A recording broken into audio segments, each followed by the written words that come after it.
All right, so let's continue then with a focus on top achievers and continue to speak to the class of 2025. Yonela Bekwa is in the top 3 Abbotts College top achievers nationally, obtaining 7 distinctions. She joins us now online. Yonela, very good afternoon to you and congratulations. How do you feel? I feel very happy. It feels like a bittersweet experience to finally be finished with high school after so much work. I was just thinking yesterday when the SMS came in from the IEB that it's so surreal that 2 years of hard work can just be summed up in an SMS of numbers and words. Oh, wow, that's very profound. So you achieved, top 3 position at Abbotts College. Just walk us through your journey, particularly the 2 years that you're speaking about in terms of obtaining 7 distinctions. Did you do 7 subjects or did you do more subjects? Just take us through that 2-year journey and how it was like. So I started off with the conventional 7 subjects, but having been to a different school prior to my time at Abbott's, I wanted to do geography, but I wasn't able to swap it out for a subject. And I really loved history, so I wasn't willing to also give that up.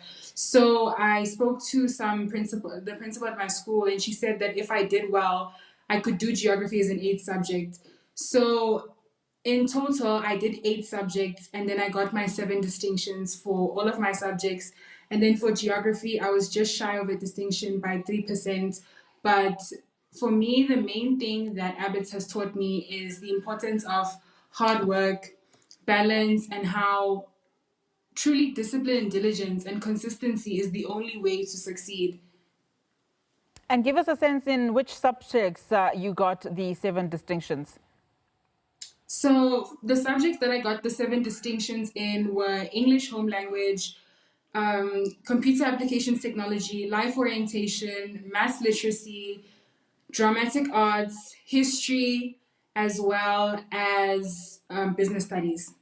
And your aspirations for 2026, what's happening? Who have you applied to? What are you studying? For 2026, my first choice in terms of universities is WITS, and I'm looking to study international relations at WITS. So I want to do international relations and then hopefully double major in international relations and media studies, and then do my honors and masters in journalism. Fantastic.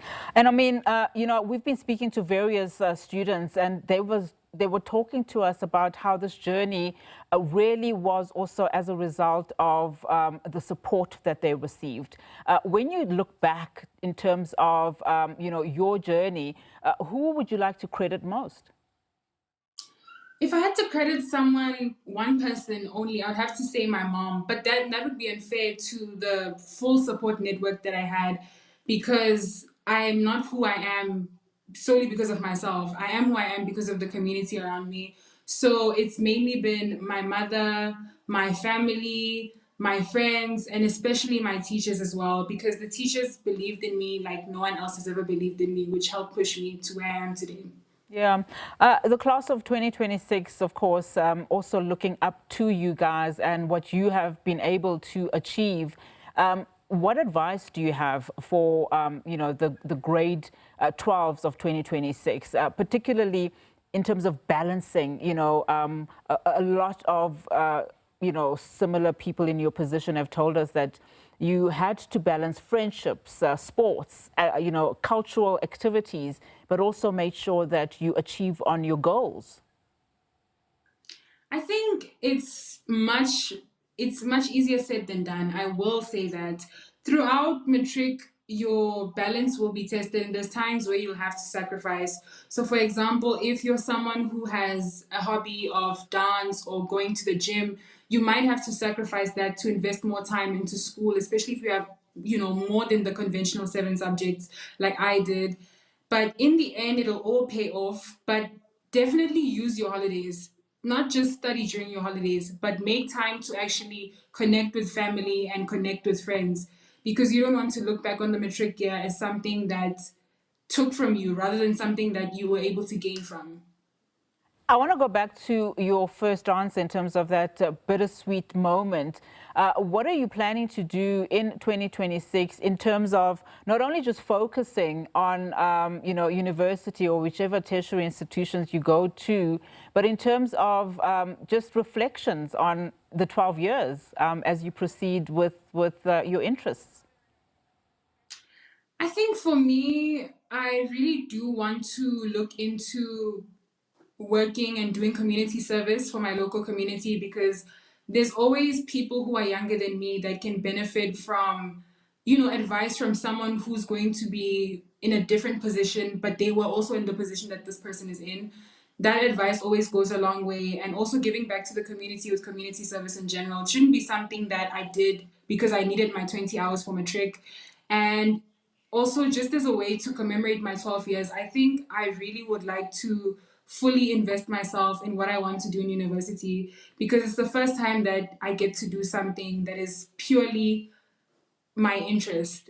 Although I loved all of my subjects because they gel well with what I want to do, I think university is really my time to shine, if that makes sense. Absolutely. And I mean, what does that say in terms of, the time that you've spent at school and not really, zoning in terms of your passions? I mean, I think a number of schools have given many resources to some, but some have not had the privilege of those resources. So I would imagine that you want to take then this year to also explore all of those resources at your disposal. Definitely. I think now one of the biggest resources that I have that I didn't have in grade 11 and matric is time. And with that, I'm so excited to see what I can do in terms of enriching myself, not just for school, but also with personal interests. Like I used to do Kathak dancing, which is a classical Indian dance form. And with the time that I have in my hands, I want to go back to doing that now since I'll have more time. And it is a form of, you know, classical dance. There's so much history and nuance and artistic perspective to gain from it. So that's something that I'm really excited to work on as well. All right, Yonela, thank you so much for that. I really do appreciate your time. And of course, congratulations once again.